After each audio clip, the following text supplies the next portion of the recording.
Another important aspect of working with text in your HTML documents is understanding how the browsers are going to deal with whitespace in the markup and breaking your text across lines.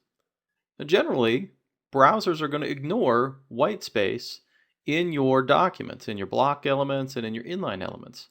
So even if you have 10 spaces between a word, it's going to show up as a space. If you have 10 line breaks in your markup between your H1 and your H2, they're still going to show up one right after the other. You're not going to see those carriage returns in the source marked up.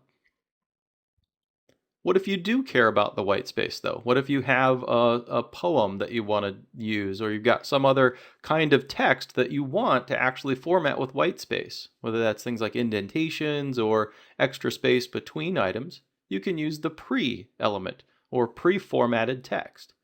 When browsers see the pre element, they will respect the white space that's inside that content or that text that you contain within the pre. We also have the notion of the break tag, the BR, which gives you an explicit line break. So if you have some text or some elements that are in line and would normally flow across, and you want those things to break apart, you actually want a line break, you can explicitly use the break element to ask the browser to put a line break in there.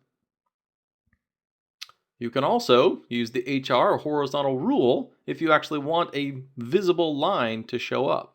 Now, this was all trendy back when HTML first came about.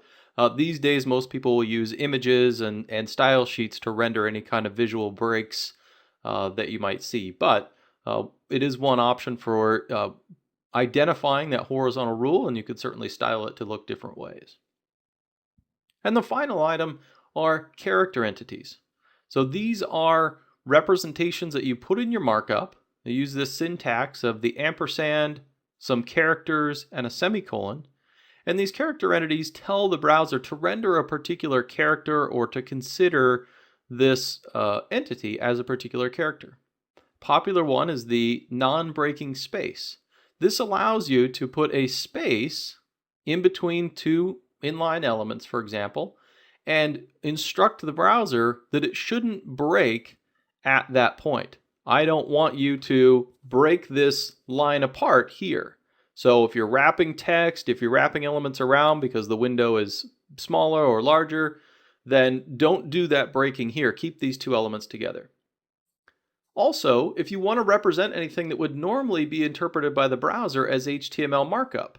So in our markup, we have the less than and greater than symbols all over the place around our elements. So if you actually want to show a less than sign, then you need to use the ampersand LT semicolon or the less than character entity. Or for greater than, we have a similar item there. So you use these character entities in order to render characters that would normally be interpreted as markup.